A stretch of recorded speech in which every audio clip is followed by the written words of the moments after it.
Oke. Yes, kita akan segera membahas dari buku 3 ini, pembahasan yang diambil. Ini ada bagian yang kedua ya, namun saya akan dengan cepat mereview atau mengingatkan kembali pengajaran yang kita bahas di minggu yang lampau. Nah, ini dia pembahasannya. Ada hamba, sahabat, dan anak. Nah, kita review apa yang dibahas kemarin. Nah, ketika manusia diciptakan menurut gambar rupa Allah, pada faktanya setelah Adam jatuh ke dalam dosa, ya karena memang manusia diciptakan serupa segambar dengan Allah, maka Tuhan Allah tetap mencari manusia meskipun berdosa. Nah, jadi mengapa Tuhan tetap mencari manusia meskipun berdosa? Karena Tuhan sudah menempatkan manusia sebagai sahabatnya. Nah, tapi nggak semua manusia ditempatkan sebagai sahabatnya ya. Kita tahu sekarang bahwa manusia seperti apa ditempatkan oleh Tuhan sebagai sahabatnya. Manusia yang mempunyai karakter pribadi ya, yang mengenal isi hati Tuhan atau mengenal isi hati Allah. Pada awalnya Adam dan Hawa mengenal isi hati Allah. Makanya Tuhan datang di Taman Eden itu untuk memberikan pengajaran bagi sahabat-sahabatnya ini, bagi sahabatnya ini. Ya. Tapi karena manusia memilih jalan yang salah, ya manusia kemudian menjadi hamba dosa. Nah, manusia turun peringkat jadi hamba dosa, bukan sahabat lagi. Maka sangat diperlukan ya adanya satu pemulihan status bagi mereka yang menjadi hamba dosa dan hamba dunia ini, maka Allah memulihkan status mereka menjadi anak ya, menjadi anak Allah. Oleh siapa? Oleh pribadi Kristus ya dalam diri mereka yang kemudian disebut sebagai anak Allah. Nah, ketika seseorang sudah diangkat, sudah disembuhkan, sudah diberikan posisi sebagai anak Allah, kita sekarang bisa mengerti sebagai sahabat kembali itu, ya, apa yang perlu dilakukan oleh manusia. Kita kan masih manusia nih, tapi kita ini berposisi sebagai anak Allah ya, sebagai manusia di bumi ini, bukan di dunia ini, di bumi ini. Apa yang diperlukan? Kita mengerti bagaimana Kristus memerdekakan kita untuk kita jadi anak Allah, maka kita ya memiliki hati dan perasaan Kristus untuk kita menjadi sahabat Allah. Bisa dikatakan begini, Allah hanya berkenan kepada Kristus sebagai anak Allah dan Allah menempatkan dirinya dalam Kristus karena ia berkenan kepada Kristus. Nah, kepada siapa Allah berkenan? Ya, kepada manusia yang mana Allah berkenan? Kepada manusia yang seperti Kristus. Maka dia sebutkan itu sebagai sahabat. Nah, sekarang kita akan membahas ya, apa yang kemudian disebutkan sebagai hamba di sini. Ingat dahulu kita adalah hamba, ya hamba dosa, hamba dunia ini. Setelah kehadiran Kristus dalam diri kita, kita dijadikan sebagai anak Allah. Dan kemudian mempunyai pribadi, perasaan, pikiran, akal budi sebagai orang-orang yang disembunyikan dalam Kristus yang sempurna, maka kita dijadikan sebagai sahabat Allah. Nah, tapi ada satu pernyataan, kita kemudian juga disebutkan sebagai hamba. Bukan sebagai hamba dosa lagi, atau hamba dari dunia ini, tapi dari hamba Allah sendiri, atau hamba Tuhan. Bedanya apa? Nah, mari kita bahas. Ya, sekarang ini kita bahaskan. Ya, saya mau menyapa dulu siapa yang baru hadir. Selamat datang buat Ibu Marta, Ibu Helvi, Shalom. Selamat malam waktu Ibu Helvi. Dan selamat sore waktu Oh, di Pak Doni, selamat malam juga. Selamat malam, salam sehat selalu. Ya, Baik, Pak Doni, terima kasih. makasih Bu Yati sudah datang. Kita bahas ya sekarang tentang hamba. Tentu saja ini bukan hamba dosa atau hamba dunia ini. Ini ayatnya ya. Nah, di bagian lain dari Alkitab kita masih juga disebut hamba Allah atau hamba Tuhan Yesus. Yaitu dalam rangka hubungan pekerjaan pelayanan di ladang Tuhan di dunia. Jadi kita disebutkan sebagai hamba Allah atau hamba Tuhan dalam rangka hubungan pekerjaan pelayanan di ladang Tuhan di dunia ini. Tuhan adalah Tuhan dari pekerjaan ini. Tuhan Yesus juga telah diangkat sebagai Tuhan atas seluruh ciptaan Allah. Nah, bagi teman-teman yang belum mendapat rekaman dari pertemuan sebelumnya, silakan nanti cek di YouTube, sudah ada ya rekamannya. Nanti silakan dilihat. Nah, dalam rangka pekerjaan pelayanan, kita disebutkan sebagai hamba. Halo, selamat Shalom. sore Pak Doni. Ya, selamat sore, shalom, selamat tahun baru, sehat, salam sehat selalu, selamat bergabung. Amin. Amin. Ya, jadi, nah, kita sebagai hamba Tuhan, sebagai hamba Allah, ditetapkan oleh Allah di muka bumi ini. Ya, nah, Tuhan Yesus diangkat oleh Allah sebagai Tuhan atas seluruh ciptaan Allah.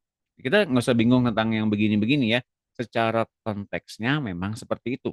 Oke, Allah Bapa menempatkan Tuhan Yesus sebagai Tuhan, Lord atas seluruh ciptaan Allah.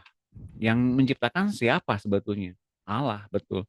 Tapi dalam eksekusinya Tuhan Allah yang menciptakan segala apa yang diciptakan. Ya, tidak ada di luar ciptaan apa, tidak ada yang tidak diciptakan di luar Tuhan Allah. Semuanya diciptakan di luar Tuhan Allah. Siapakah Tuhan Allah? Yang kelak kita bisa lihat Tuhan Allah itu menjadi manusia namanya Yesus Kristus. Oke. Nah, yang menjadi ciptaan yang Allah ciptakan itu semuanya apa semuanya? Yang Allah ciptakan memang dalam bentuk hikmat, dalam bentuk wujudnya itu semua Allah yang ciptakan, tapi yang mengeksekusinya memang adalah Tuhan Allah. Nah, Allah Bapa memberikan posisi sang pencipta atau Tuhan ini kepada Tuhan Allah yang kelak namanya Tuhan Yesus. Itu yang menjadi landasannya. Ya. Kita lihat ayatnya ini Matius 25 ayat 19 sampai 20. Saya minta dengan penuh hormat kepada Ibu Nur Haida untuk baca. Silakan Bu.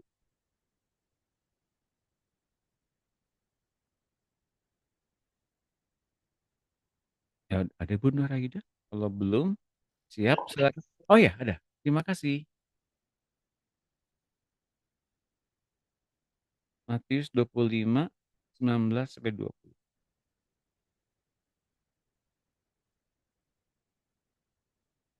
Sudah bisa? Ini belum ya? Oke, saya minta Ibu Dina bisa bacakah? Pak, Ya, terima kasih Bu Dina. Matius, ya. Matius 25 ayat 19 sampai 20. Ya. Lama sesudah itu pulanglah tuan hamba-hamba itu lalu mengadakan talenta itu datang dan ia membawa laba 5 talenta. Katanya, Tuan, 5 talenta Tuhan percayakan kepadaku. Lihat, aku telah beroleh laba 5 talenta. Terima kasih Bu Dina. Ya, sekarang Lukas 16 ayat 13 saya minta Olin yang baca.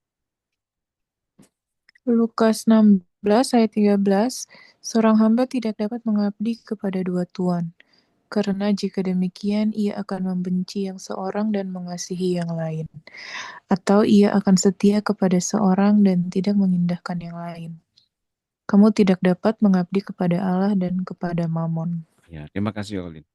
Sama-sama, Pak. Kolose 3 ayat 24. Saya minta Ibu Helvi tolong baca. Kolose 3 ayat 24 ya Pak Doni. Betul Bu.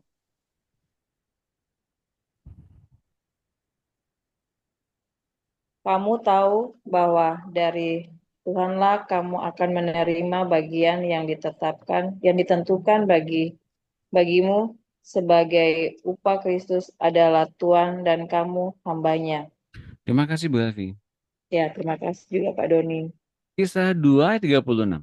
Saya minta Ibu Marta. Ya Pak, Iya. Shalom Pak. Shalom, terima kasih Bu. Kisah 2. 2 ayat 36. Ya. Jadi seluruh kaum Israel harus tahu dengan pasti bahwa Allah telah membuat Yesus yang kamu salibkan itu menjadi Tuhan dan Kristus. Amin. Terima kasih Bu Marta. Kisah 10 ayat 36 Ibu Hotnida.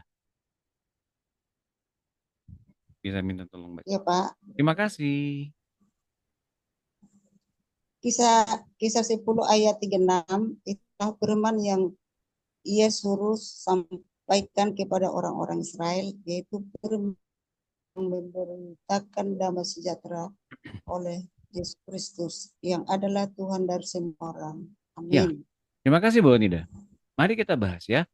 Sebetulnya Terima kasih. banyak ayat dalam Alkitab, banyak sekali yang menempatkan Tuhan Yesus sebagai pencipta. Siapa yang menempatkan Yesus sebagai pencipta? Bukan dirinya sendiri, tapi oleh Allah Bapaknya. Mari kita lihat ayatnya.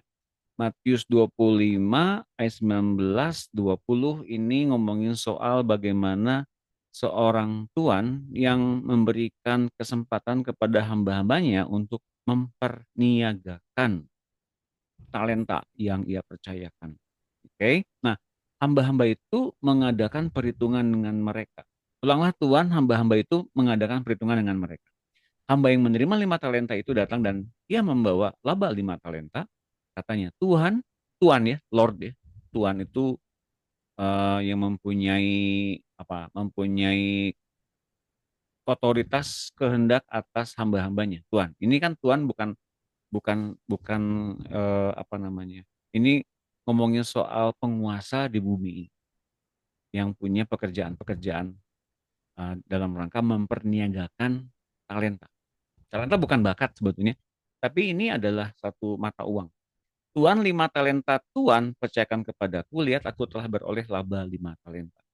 Jadi Tuhan yang sebagai Tuan ini membuat kita mengerti bahwa Tuhan menginginkan adanya laba, adanya buah dari pelayanan. Jadi kalau kita belum memperniagakan apa yang Tuhan percayakan kepada kita, ya, dan belum berbuah seperti apa yang Tuhan inginkan, nanti kita bisa lihat dalam ayat yang dibaca dalam Matius 25 ini seterusnya nanti ada yang dibilang sebagai hamba Tuhan yang malas dan jahat. Bagi mereka yang tidak berbuah lebat dibilang sebagai hamba Tuhan yang malas dan jahat. Kok jahat? Karena kemudian tidak memberikan kepercayaan yang diberikan oleh Tuhan kepada dirinya untuk dilakukan satu bentuk berbuah lebat. Nah, teman-teman kita bisa mengerti bahwa bukan semata-mata Tuhan inginkan keuntungan, bukan. Tapi sebetulnya apa yang telah Tuhan berikan itu berupa apa? Berupa dirinya sendiri sebetulnya. Berupa satu otoritas, kuasa. Yang memperniagakannya siapa? Kita tahu nanti yang memperniagakannya itu kemampuan itu datangnya dari Allah sendiri. Bukan sama sekali kemampuan seseorang atau bakat seseorang. Yang kita bilang tadi bakat itu, talenta itu bakat, bukan, sebetulnya talenta itu bukan bakat. Talenta itu sesuatu yang Tuhan berikan untuk berbuah lebat. Jadi kalau ada orang yang bertalenta untuk memuji Tuhan, bertalenta untuk membagikan firman Tuhan, ya, ya itu memang ada begitu, tapi itu diberikan oleh Tuhan sebetulnya. Nah, kalau kemudian senangnya dia nyanyi, senangnya dia berkhotbah, itu bukan talenta datangnya dari Tuhan, itu memang senangnya begitu. Dan seseorang mesti betul-betul berlutut di depan Tuhan untuk betulkah kemampuan itu datangnya dari Tuhan, ya. Bukan cuma orang yang pintar ngobrol, pintar berbicara di depan publik sebut sebagai hamba Tuhan, bukan. Tapi benar-benar Tuhan percayakan hambanya, ya, pengerjanya untuk berbuah lebat lewat dirinya, lewat kehidupannya, lewat rohnya yang hidup dalam diri hamba-hambanya itu. Itu teman-teman ya, itu ayatnya. Nah sekarang kita baca Lukas 16:13. Kenapa banyak orang yang kemudian mesti harus mengerti ayat ini? Seluruhnya, setiap orang percaya sebagai seorang hamba Tuhan.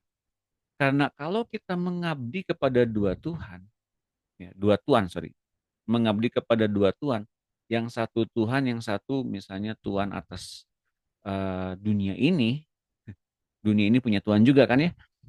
Siapa yang punya dunia ini? Tentu si jahat.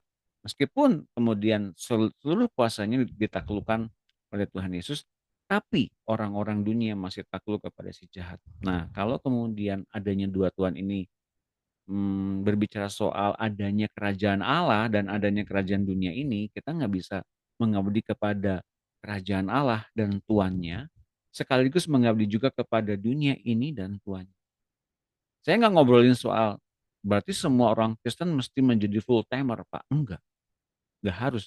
Tergantung talenta dari Tuhan, panggilan dari Tuhan. Tergantung bagaimana Tuhan menginginkan seseorang di hadapannya sebagai hambanya benar-benar.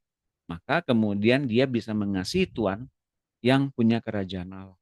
Tidak tidak mengasihi lagi Tuhan yang punya dunia ini. Nah, berarti Pak, kalau begitu orang yang tidak full timer itu mengasihi dunia. Nah, bergantung panggilannya.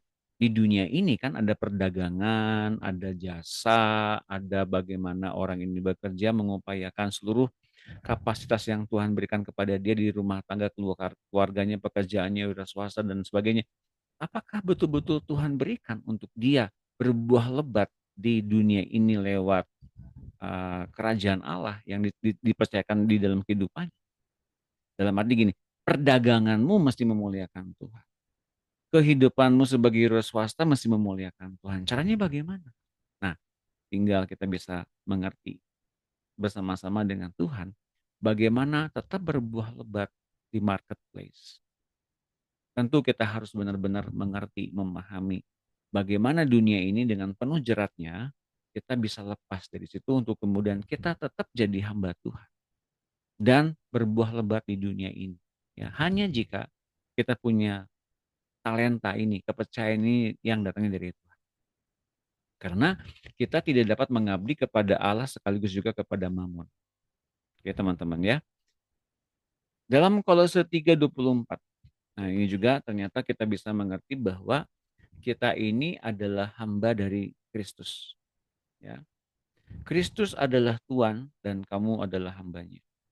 Dan kemudian ini Kisah 2:36. Ini yang sering kali saya bahas di awal-awal pertemuan kita di Facebook. Dulu namanya mungkin apa? Ustream, streaming online, atau sebelum ada Zoom meeting kita pakai Facebook Live Watch ya, teman-teman ya. Ingat ayat ini sering saya bagikan. Ayat ini luar biasa memberikan kepada kita pemahaman yang sangat jelas. Jadi seluruh kaum Israel harus tahu dengan pasti bahwa Allah Bapa kita itu telah membuat Yesus Tuhan yang kita sembah, penyelamat kita, Mesias itu ya. Yesus yang kamu salibkan itu menjadi Tuhan dan Kristus. Allah menempatkan Yesus sebagai Tuhan dan Kristus yang diurapi, Mesias. Jadi ini bukan soal ada 3 Allah atau 3 Tuhan, enggak kayak gitu ya. Konteksnya adalah Bapak menempatkan Yesus jadi Tuhan. Nah, tadinya emang bukan Tuhan, Pak. Ya, dia mengosongkan dirinya di dunia ini ketika ia datang menjadi Mesias, ketika ia datang menjadi Yesus Kristus, ya. Ketika ia datang menjadi manusia yang lahir di kandang domba itu. Nah, Allah menempatkan Yesus ya manusia 100% meskipun dia tidak kehilangan keilahiannya. Dan setelah program penyucian dosa, ya, penebusan dosa, pengampunan yang diberikan oleh Allah ketika darah Kristus dicurahkan, setelah itu selesai, Allah menempatkan Kristus sebagai Tuhan. Jadi kita bisa mengerti Allah menempatkan Kristus sebagai Tuhan dalam arti kata Yesus kembali menjabat sebagai Tuhan setelah ia berhasil menunjukkan ketaatannya pada Bapa untuk menebus segala makhluk dengan darahnya. Dan posisi Tuhan ini yang dulu sempat ya kosongkan dirinya ini oleh Bapa dikembalikan lagi kepada Yesus. Gitu ya. Hanya sekarang Tuhan Allah itu mempunyai tubuh Kristus. Tubuh yang berwujud jasmaniah yang bisa kita lihat ya, yang bisa kita pegang, yang bisa kita lihat bahwa kita ini adalah gambaran yang serupa segambar dengan Kristus juga. Teman-teman begitu. Nah, Kisah 10:36. Itulah firman yang ia suruh sampaikan kepada orang-orang Israel, yaitu firman yang memberitakan damai sejahtera oleh Yesus Kristus yang adalah Tuhan dari semua orang. Pada faktanya semua orang di dunia ini yang menyembah Allah mereka, Tuhan mereka itu menyembah Yesus sebetulnya ayat ini bicara begitu. Mau orang itu ternyata orang ini dipercaya yang lain, ya silakan, mereka punya Tuhan sendiri, punya Allah sendiri, silakan. Tapi yang menjadi penguasa langit dan bumi dan sekaligus maut dan kerajaan maut kan Yesus, karena ia telah merebut kekuasaan dari iblis, bukan? Dan dia adalah Tuhan atas semua orang. Suka apa nggak suka, ternyata yang menjadi penguasanya yang jadi Tuhannya Yesus. Ternyata begitu isinya ya teman-teman. Oke, sampai sini ada pertanyaan kah? Selamat datang buat Ibu Mundi, Pak Jeff, Bu Yohana, Bu Levina, selamat bergabung semuanya. Selamat sore, salam. Selamat sore, Pak. Selamat sore, Selamat Pak. sore, Halo. selamat sore, saya selalu. Selamat Apakah ada sore, Shalom. Selamat sore Pak Jeff. Ada pertanyaan Pak Jeff? Baru juga masuk Pak. Langsung bertanya. Oke, ada pertanyaan belum ya? Saya habiskan dulu kalau belum ada pertanyaan. Mari kita lanjutkan. Nah, sekarang kita melanjutkan ke dalam bahasan tentang anak Allah. Kita tahu ini adalah posisi pertama yang diberikan oleh Allah ketika kita dipulihkan oleh darah Kristus. Nah, hubungan kita dengan Allah Bapa adalah hubungan antara Bapa dan anak. Setelah kita menerima Yesus Kristus dan Roh Kudus yang menjadikan kita anak dan ahli waris. Sungguh pun demikian ya teman-teman. Sejak kita menerima Kristus ini ya memang kita berpindah posisi, betul. Kita menjadi ahli waris dan anak Allah. Tapi kalau ternyata kita masih belum sepenuhnya dewasa dalam pimpinan Roh Kudus, kita masih kemudian jatuh bangun, ada kemungkinan kita kemudian bisa ditipu oleh si jahat. Bisa diperdaya oleh si jahat kembali seperti si jahat memperdayakan Hawa di Taman Firdaus, di Taman Eden, di Firdaus. Nah, kita bisa mengerti ini karena sebetulnya yang bertumbuh berkembang itu sekarang bukan hanya di wilayah roh saja, tapi juga di dalam wilayah jiwa, akal, budi sebagai anak Allah. Selain secara rohani, juga secara jasmaniah dan kehidupan kita mesti dibuktikan bahwa kita layak sebagai anak Allah. Perhatikan salah satu definisi dari anak Allah yang terdapat dalam Yohanes 1 ayat 13. Ialah orang-orang yang dilahirkan bukan dari darah atau dari keinginan jasmani atau keinginan seorang laki-laki. Jadi orang yang dilahirkan oleh Allah itu adalah definisinya orang-orang yang bukan dilahirkan dari orang tua kita, dari keinginan orang tua kita, ya, tapi dari inisiatifnya Allah, keinginannya Allah. Oke, teman-teman, anak Allah itu dihasilkan dari inisiatifnya Allah. Ya, teman-teman mesti mengerti ini. Jadi bukan karena kita memilih jadi orang Kristen, bukan memilih kita jadi pengikut Kristus karena kita pengen, kita jadi orang Kristen karena kita pengen jadi orang Kristen, kita mempunyai kebenaran karena ingin benar, bukan. Tapi terlebih dulu Allah menempatkan dirinya dalam diri kita lewat pribadi Kristus. Nah yang ini yang nggak akan bisa kemudian diklaim oleh orang-orang di luar, orang-orang percaya atau orang pengikut Kristus, orang-orang yang mengasihi firman kebenaran yang dinyatakan Kristus. Di mana kita bisa mengerti keselamatan itu datang kepada bangsa Yahudi. Dan bangsa Yahudi kemudian ada yang menolaknya, kemudian Injil diberitakan kepada bangsa lain di luar bangsa Yahudi hingga semua bangsa yang menerima Kristus layak menerima benih ilahi itu. Hingga kita semua yang telah menerima benih ilahi menerima keselamatan dari Allah sendiri dan menjadi benih ilahi yang ada di tengah-tengah dunia ini. Nah, pada awalnya Allah membangun kembali urutan silsilah manusia ilahi itu lewat Set, bukan lewat Adam dan kemudian dari Adam turun ke Kain, bukan, tapi Adam turun ke Set. Jalur penyelamatan itu muncul kembali lewat diri Set sampai dengan Yesus pada akhirnya.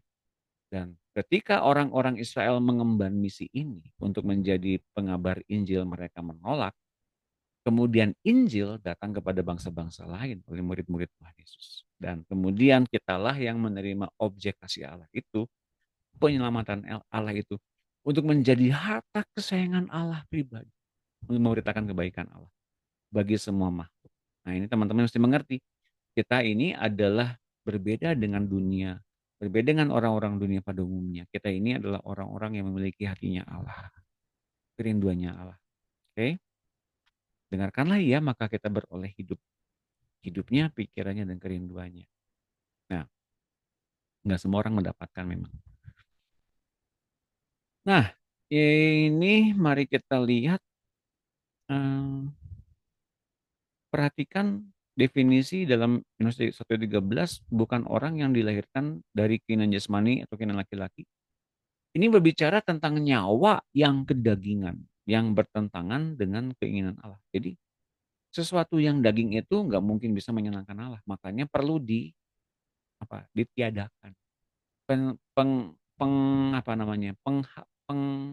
Pengupasan cangkang.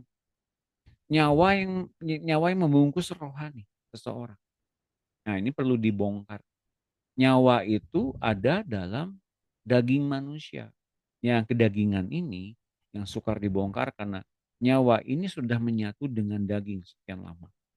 Apalagi kalau dipakai urapan. Wah, susahnya minta ampun. Nah, sangat diperlukan bagi mereka untuk mereka dilahirbarukan kembali oleh keinginan Allah. Dibebaskan dari nyawa yang bersifat kedagingan melalui pekerjaan Roh Kudus. Nah, kita salah mengerti ya. Ada fungsi Allah Tritunggal di sini. Sebentar, saya mau kita post. Oke, nah nanti biar tidak ada konten yang jadi kontroversial ya bagi orang-orang. Saya nggak suka jadi membuat orang-orang jadinya malah negatif gitu. Padahal sebetulnya yang kita bahas Alkitab ya. Nah, mari kita lihat ayatnya dalam Yohanes 1 ayat 12. Saya minta Pak Jeff yang baca. Terima kasih Pak Jeff.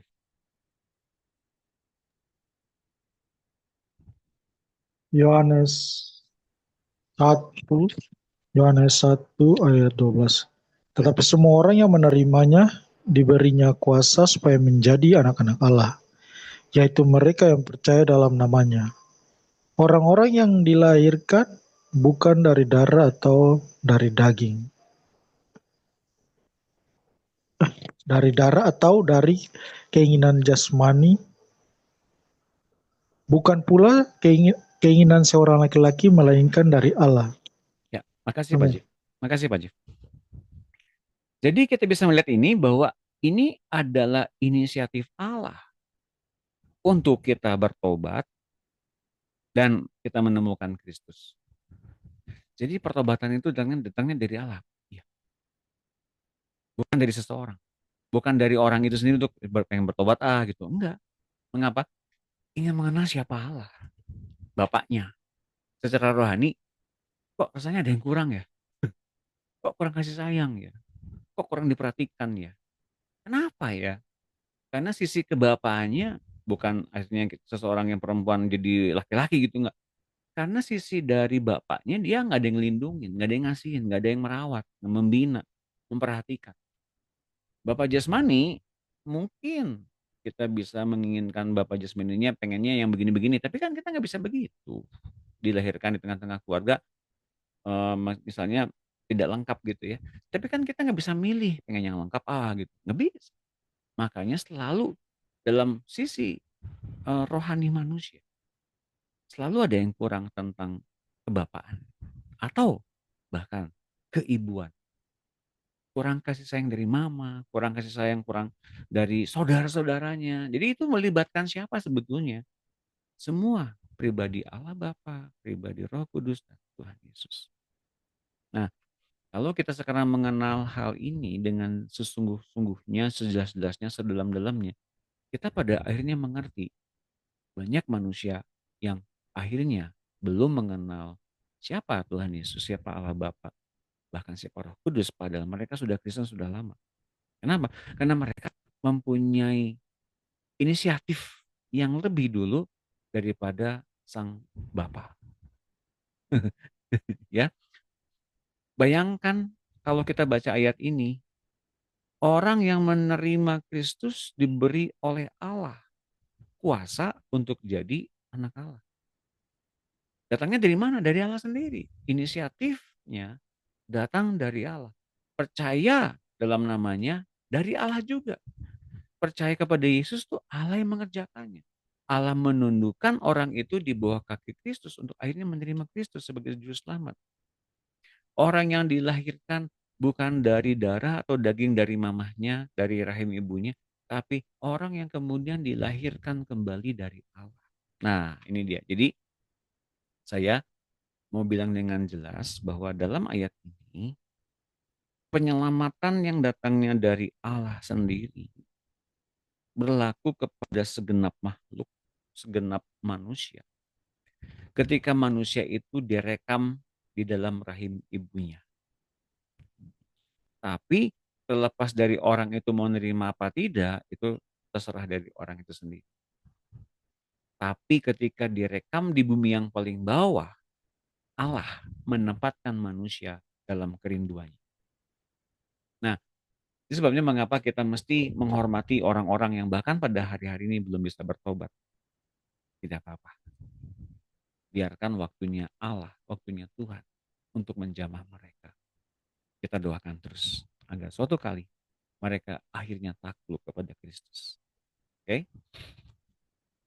Kebetulan saya mau bahas besok itu. Mau bahas besok di gereja, debat tugas. Nah, Roma 8, 15 sampai 16. Saya minta Ibu Mundi tolong baca. Ada Bu Mundi ya? Bu Mundi ada. Bu Mundi. Kalau tidak ada Bu Mundi, silakan Ibu Yohana.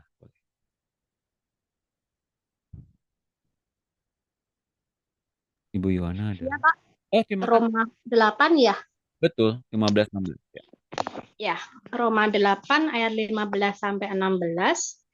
Sebab kamu tidak menerima roh perbudakan yang membuat kamu menjadi takut lagi, tetapi kamu telah menerima roh yang menjadikan kamu anak Allah. Oleh roh itu kita berseru, ya Aba, ya Bapa. Roh itu bersaksi bersama-sama dengan roh kita bahwa kita adalah anak-anak Allah. Nah, teman-teman, makasih Bu Yohana. Saya mau garis bawahi ayat ini dengan penuh pengingatan ya kepada diri kita semua ya. Saya pun mengingat ayat ini, terutama di tahun ini. Oke? Mengapa ayat ini bilang soal sebab kamu tidak menerima roh perbudakan yang membuat kamu menjadi takut lagi?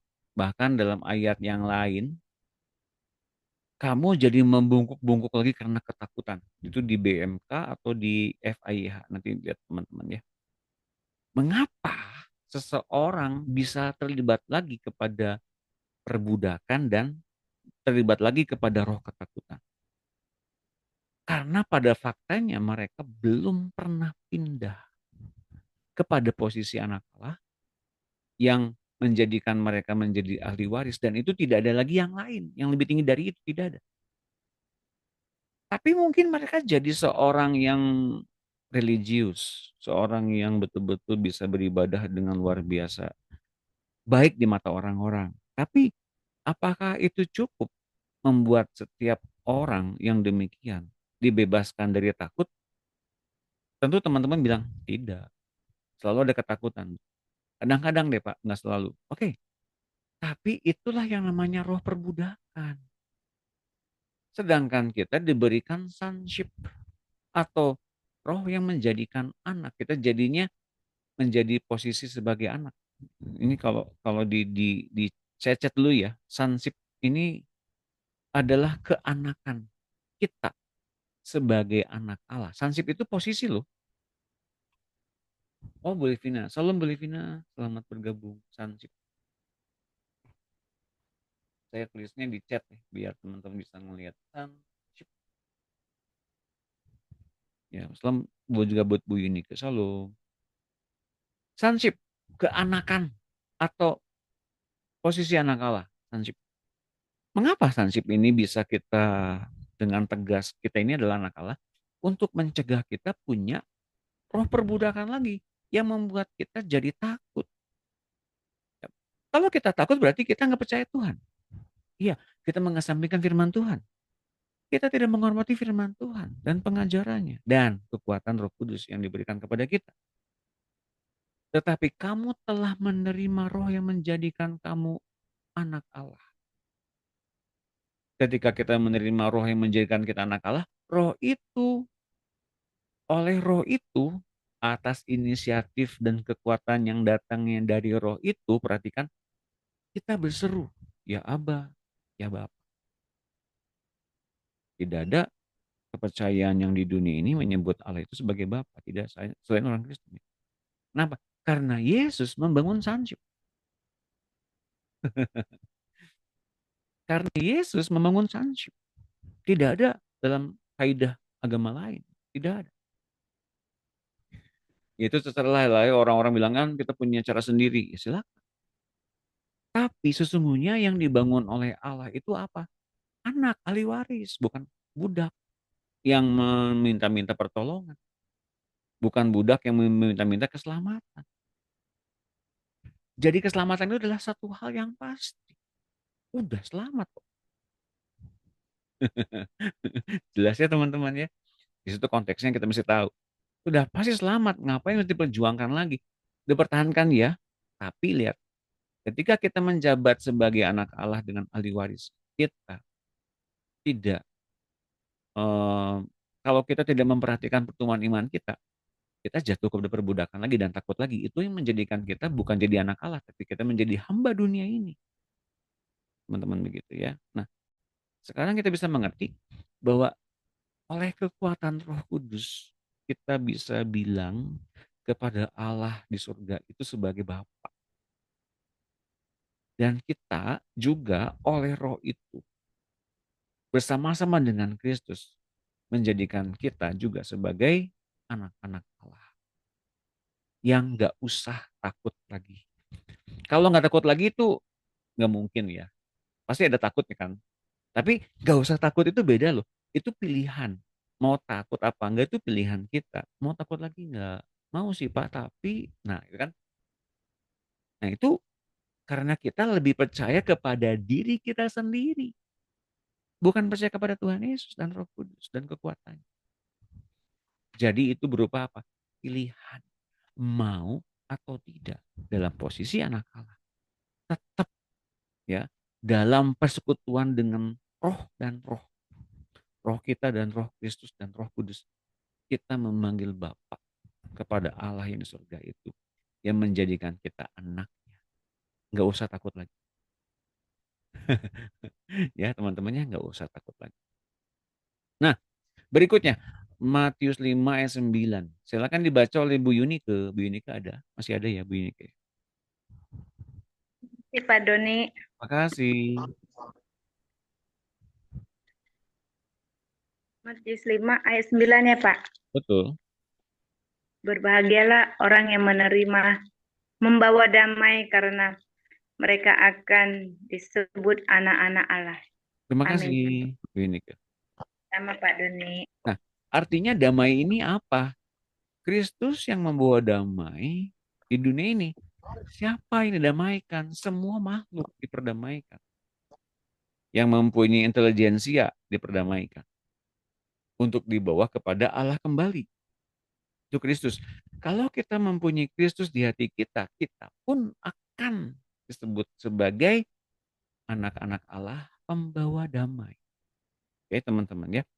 Dan kalau kita dipimpin oleh Roh Allah, pasti kita membawa damai, nggak mungkin membawa kericuhan, kerusuhan, pertengkaran. Karena kalau kita sekali kita membawa pertengkaran, perselisihan, atau kemudian membawa gosip, perseteruan, itu kita udah dipimpin oleh roh maut. Ini teman-teman baca nanti di Yakobus 4 ayat 2 ya. Diawali dengan keinginan, maka kemudian membunuh. Kebetulan nanti akan dibahas besok sih. Tapi saya nggak ngebahas di sini, nanti mungkin ada rekamannya ya. Besok saya ngebahas. Karena semua orang yang dipimpin Roh Allah adalah anak Allah. Tapi orang yang nggak dipimpin Roh Allah, meskipun dia seorang Kristen, pelayanan luar biasa sekalipun, tapi atas inisiatifnya sendiri, mereka bukanlah anak Allah.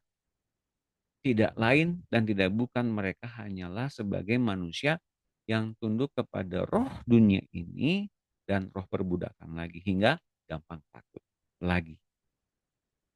Cek teman-teman kalau kita punya ketakutan lagi.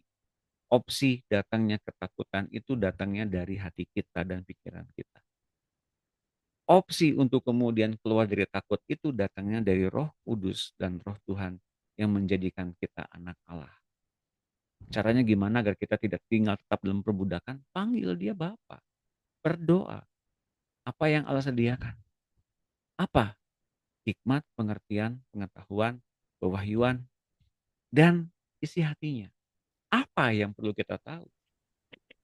Kalau perlu dilakukan, apa yang perlu dilakukan? Kalau perlu kita jalani, apa yang perlu dijalani? Kalau yang diubahkan apa? Apa yang perlu diubahkan? Kalau yang mesti ditanggalkan apa? Apa yang mesti ditanggalkan? Nah, teman-teman, nanti kita bisa tahu adanya penanggalan-penanggalan yang dilakukan oleh Roh Kudus.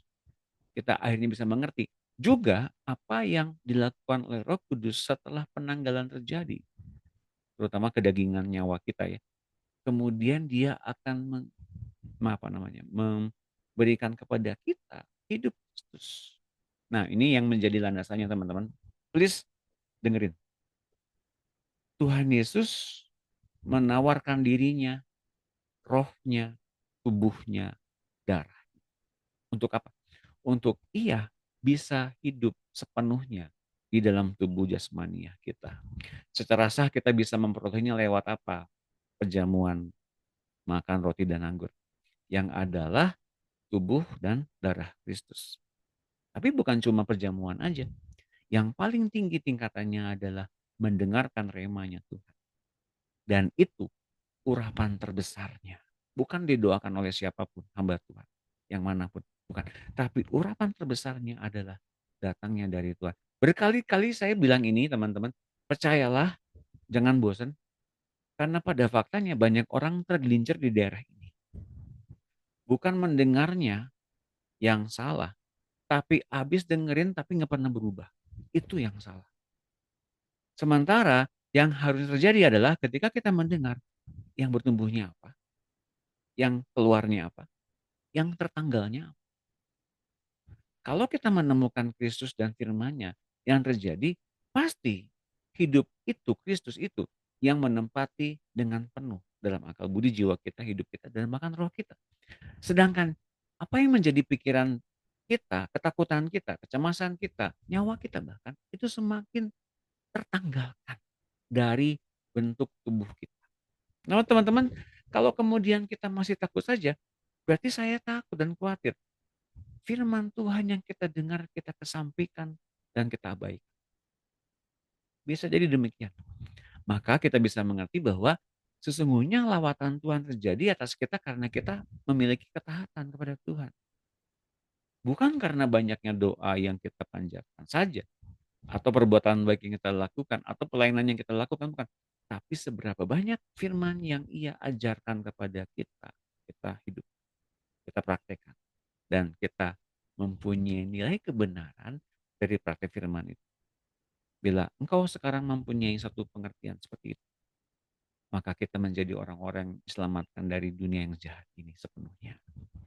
Tapi orang yang tetap tidak percaya dan takut lagi, orang-orang itu suka diselamatkan. Karena mereka udah punya persepsi sendiri tentang kebenaran. Oke, sampai sini teman-teman. Mari kita buka videonya. Kita berfoto bersama dulu. Silakan berfoto bersama dulu sebelum kita masuk ke dalam pertanyaan-pertanyaan. Wah, sudah siap. Bu Nur Haida, Bu Dina, sudah siap. Bu Yunike, Bu Helvi, Bu Itun, Bu Mundi, Bu Marta, Bu Yohana, Pak Jeff, Bu Hotnida, Olin, Bu Levina, silakan dibuka. Wah, Bu Marta masih di luar. Di mana itu, di gunung mana ya? Bu Mundi sedang berkendara, hati-hati Bu ya, beloknya hati-hati, racing dulu. Paling sedang di Australia juga atau sedang pulang kampung? Pulang kampung. Pulang ke Indonesia maksudnya. Oke, Bu Levina sudah siap. Oh, siap. Oke. Bu Itun mau di foto Pak Jeff, Bu Yohana, ya, siap ya. Satu, dua, dekat ke kamera teman-teman semuanya. Satu, dua, tiga. Satu lagi. Satu, dua, tiga. Tar dulu. Satu, dua, tiga. Terima kasih teman-teman. Tepuk tangan semuanya. Oke. Apakah ada pertanyaan sampai sini teman-teman? Silakan kita diskusi ya. Saya mau tanya Pak Doni. Silakan Olin. Ya. Pak Doni, jadi tanda paling besar orang sudah pindah dari dari hamba menjadi anak itu adalah dia sudah tidak punya ketakutan ya Pak Doni. Maksudnya kalau misalnya taat dan lain-lain kan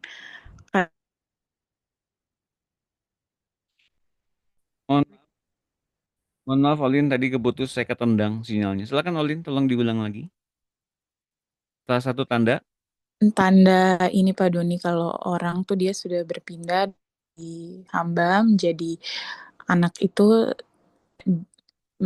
dia sudah tidak punya ketakutan lagi kah atau ada lagi, karena kalau ketaatan kan hamba tuh biasanya banyak ritual-ritual yang dia buat supaya ya ritual-ritual keagamaan lah gitu Pak Doni. Tuh. Nah, jawabannya pertanyaan yang bagus. Saya akan buka pertanyaan ini, saya akan jawab pertanyaan ini dengan ayat Alkitab. Tentu saja ya. Dasarnya masih ada. Saya akan buka dulu.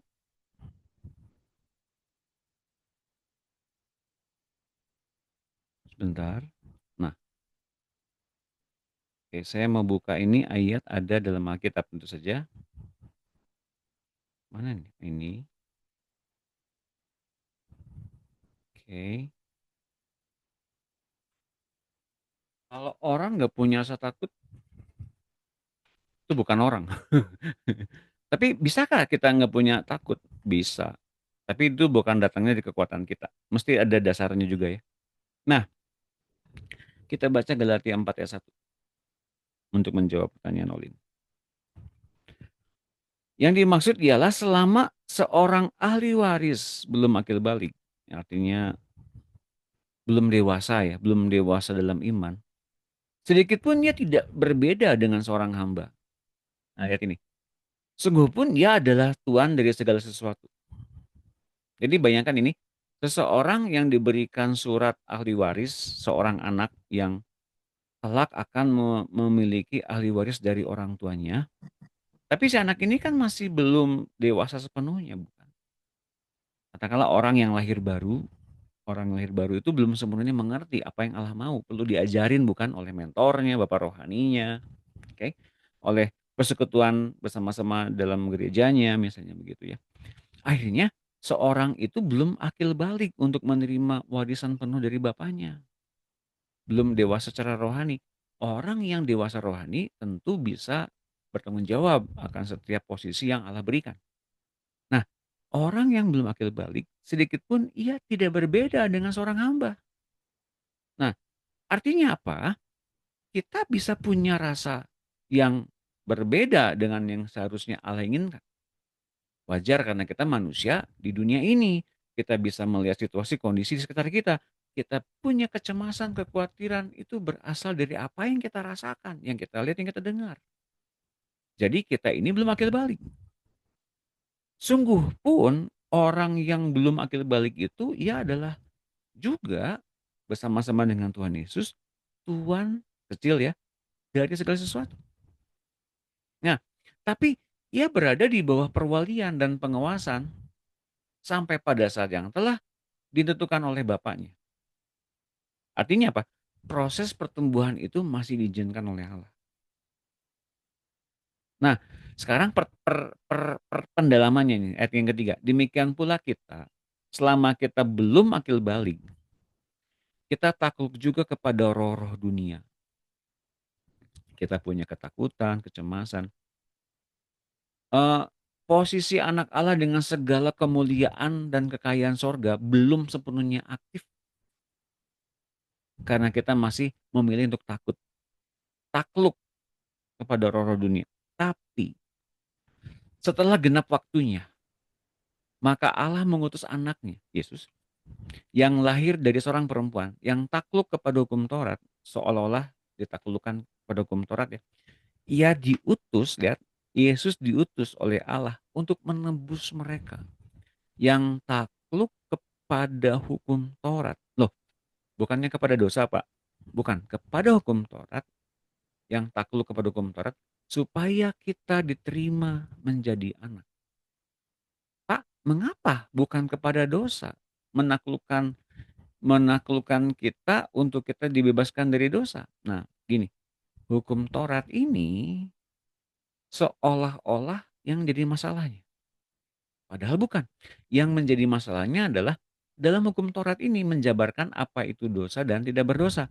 Nah, fokus manusia dengan segala macam keinginan untuk bebas dari dosa, nggak berdosa lagi. Mereka fokus kepada ini boleh nggak ya? Ini bener apa enggak ya?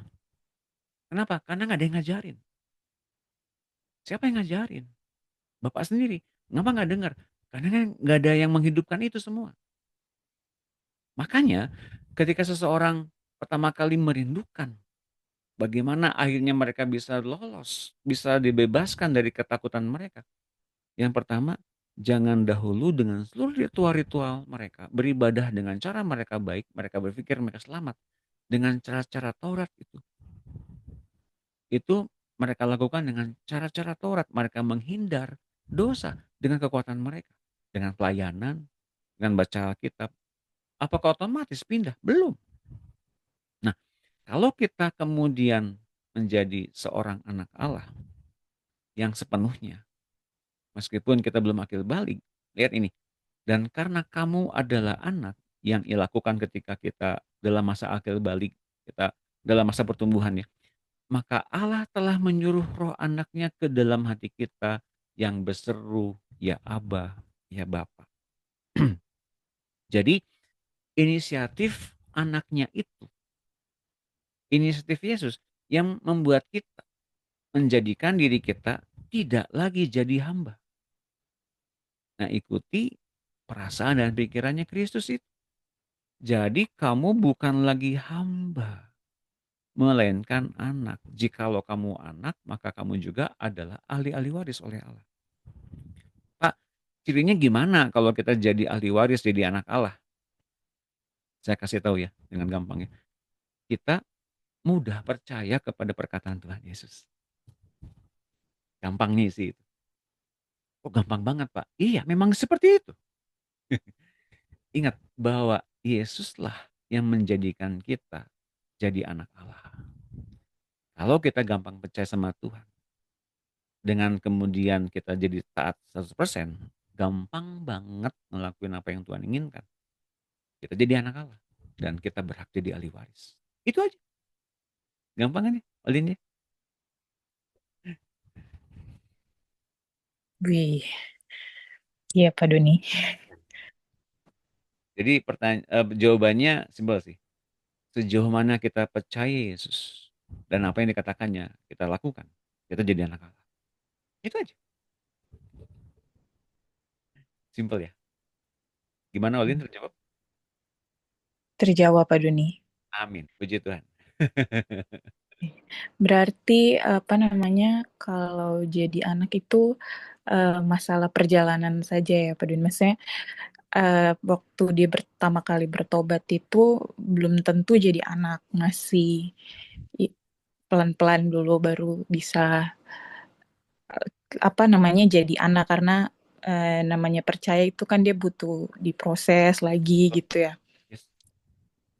Dan kejatuhan manusia bukan dalam dosa ya, kejatuhan dalam ketakutannya, dalam kecemasannya, dalam kebimbangannya. Apakah Allah menghormati itu? Saya mau katakan iya. Wih. Kenapa bisa begitu? Daripada kita ingin cepat berproses langsung kepada Maha Guru jadi pengajar yang penuh dengan urapan, tapi jatuhnya di wilayah yang sama, artinya kita belum sepenuhnya menerima sonship-nya Allah. Gitu loh. Jelas ya. Iya. Tepatnya sih sebetulnya ya, saya mau bagikan ini besok sebetulnya di ibadah gereja saya. Tapi karena ini nanti jadinya panjang bahannya ya, nanti aja saya rekam. Nanti teman-teman nanti ikuti rekamannya saja. Jadi Saya nanti besok ngomongin soal Yunus sebetulnya. Bukan karena Doni Yunus, bukan karena saya dapatnya di akhir tahun itu tentang Yunus sebetulnya ya. Tentang bagaimana Yunus itu bukannya dia mangkir dari panggilan Tuhan.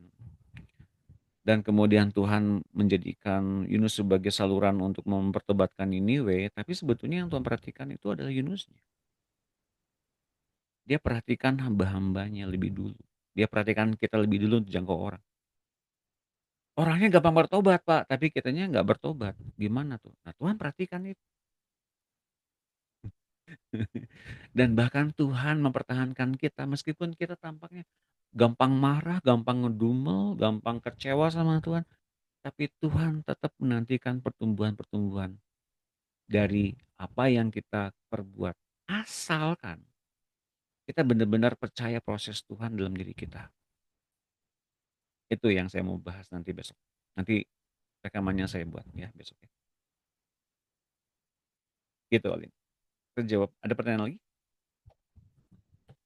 Sama satu lagi terakhir Pak Doni. Jadi Baik. belum tentu, jadi misalnya kita dalam satu sel group, kalau kita diskusi tentang masalah atau apa gitu, apa namanya, ada teman yang kita merasa bahwa itu dari Tuhan, tapi ada kita percaya sekali, tapi ada teman tuh yang kadang rekomendasi apa harus pakai hikmat apa gitu, tapi kita merasa kayak enggak lah, kayaknya ini deh jalannya. Berarti itu memang menandakan kalau ternyata iman kita walaupun dalam satu grup, satu apa ini yang sama, guru yang sama pun tidak sama ya berarti Pak Doni. Iya.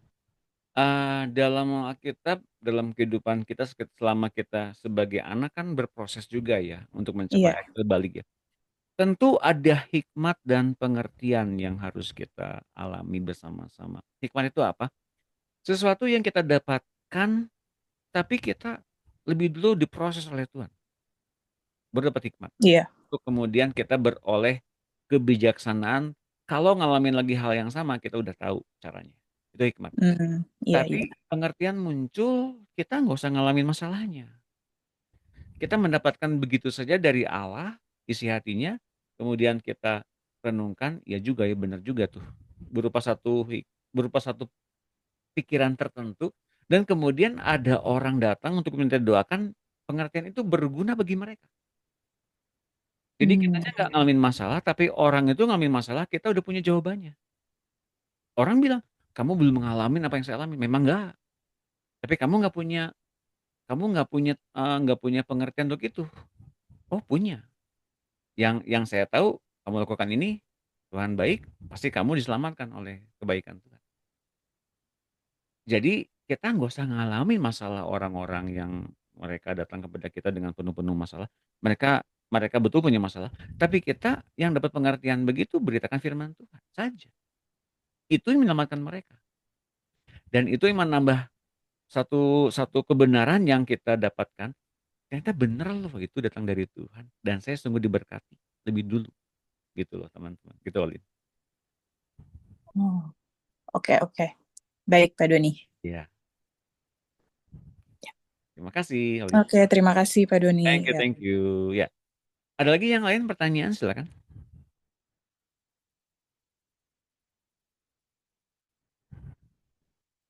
Jadi berbagilah kita dapat pengertian ya. Kita nggak usah dapat masalah, kita dapat pengertian. Kelak pengertian itu muncul, kemudian kalau kita dapat masalah gitu loh. Jadi kita udah tahu, ini mah dulu pernah dapat nih. Nah kalau kita kemudian takut, muncul bimbang, muncul khawatir lagi, berarti pengertian yang kita dapatkan tuh hilang. Nah kenapa hilang? Nah lihat ini. Ada hati yang digambarkan dalam 4 jenis tanah. Yang sempat tumbuh pengertian itu berarti yang ketiga tentang semak belukar. Sempat tumbuh, sempat berbuah, tapi dihimpit oleh ketakutan. Nah, itu dia teman-teman. Jadi hati kita ini adalah ladangnya Tuhan. Hatinya Tuhan juga. Biarkan hatinya Tuhan itu penuh dengan firman Tuhan. Bukan dengan kebenaran yang kita anu sendiri. Maka saya katakan dengan jelas ya. Yuk dengerin firman Tuhan. Dengan remanya. Nanti kita akan penuh dengan hidupnya. Oke, ada lagi pertanyaan silakan. Atau ada yang mau bagikan sesuatu didapatkan hari ini silakan. Kayaknya banyak nih yang mau dapat yang mau bagikan sesuatu. Silakan ada yang mau bagikan sesuatu dapat hari ini apa? Bu Nuraida. Oh, silakan Bu Nuraida. Saya mau bagikan Rom 8 itu loh, Pak. Oh, oke, silakan. Roma 8 ayat berapa, Bu? Ya, satu perikop itu. Oh, Roma 8. Silakan, Bu. Ya, Rom 8 itu. Jadi, Ya. kalau di dalam ayat 1 itu dikatakan, orang-orang yang di dalam Kristus sudah dimerdekakan. Gitu. Iya. Iya. Tapi, bukan semua ya, Pak. Tanda kutip. Bukan semua. Karena dikatakan gini, demikianlah sekarang tidak ada penghukuman bagi mereka yang ada di dalam Kristus Yesus. Ya. Bagi mereka. Tapi kan banyak yang enggak. Betul. Gitu. Jadi kalau saya dapatnya itu, karena bukan semua orang gitu. Karena kalau di selanjutnya kita baca, dia katakan juga, orang-orang yang di dalam Kristus harus sama seperti Kristus. Betul. Nggak suka marah, nggak suka dongkol, benci, dendam, sakit hati, Betul. gampang. Pokoknya itu semua itulah. Gitu. Kita memang mau belajar sampai ke situ sih. Betul. Karena kita pun harus belajar seperti Kristus gitu loh, Pak. Betul. Berarti surga kan nggak ada marah-marah, Pak. Iya, nggak ada. Mana ini makanan? Nggak ada itu. Nggak perlu juga makanan. Ya, Pak, gitu. Iya. Kalau semakin kita dekat dengan Tuhan, semakin kenal diri kita ini siapa gitu. Iya. Karena kita yang sudah dilayakkan aturannya tidak layak gitu. Betul. Kita bersyukur banget punya Tuhan yang begitu dahsyat. Iya. Jadi dia di dalam kita memang gitu. Gitu. Jadi kalau dia makanya dikatakan tadi ayat 14 itu, semua orang yang dipimpin Roh Allah adalah anak Allah. Iya. Semua yang dipimpin loh, Pak. Iya. Kan banyak nggak dipimpin, Pak. Banyak. Banyak, Pak. Suka marah-marah juga, Pak. Iya. Apalagi paling egois ya, paling banyak egoisnya karena terlalu banyak himself-nya aja, Pak. Banyak mikir diri sendiri gitu. Iya, betul. Gitu. Jadi kalau semakin kita dekat dengan Tuhan itu bukan lagi untuk myself, tapi untuk all gitu loh, Pak. Betul. Jadi saya berpikir tentang Rom 8 ini ngeri juga ya gitu. Kita mulai belajar untuk sama seperti Kristus. Karena tujuan kita sorga, heaven is real loh, Pak. Sorga itu nyata loh, Pak. Iya. Amin. Sorga itu nyata. Jadi tujuan kita memang ke sana gitu. Tujuan kita memang satu-satunya ya harus punya prinsip gitu loh. Iya. Harus ada komitmen, harus ada statement, tujuanku itu ke sorga gitu. Karena rumah Bapa di sorga, kita pun harus ke sana karena kita anak-anaknya yang sudah ditebus oleh darahnya sendiri gitu. Iya. Jadi benar-benar, jadi makanya kita mulai, kalau seperti saya itu, wah ngeri juga ya gitu.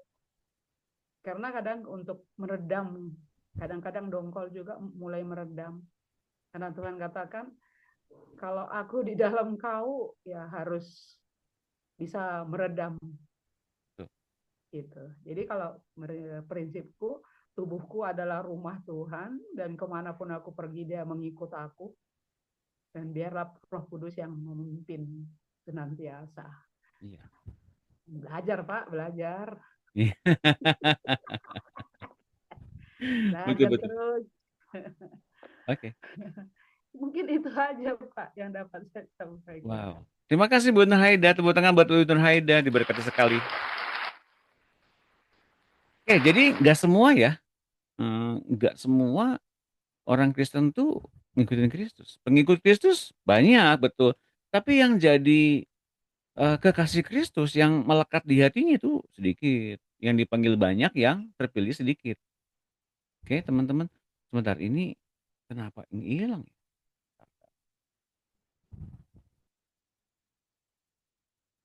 Hilang ini. datanya hilang.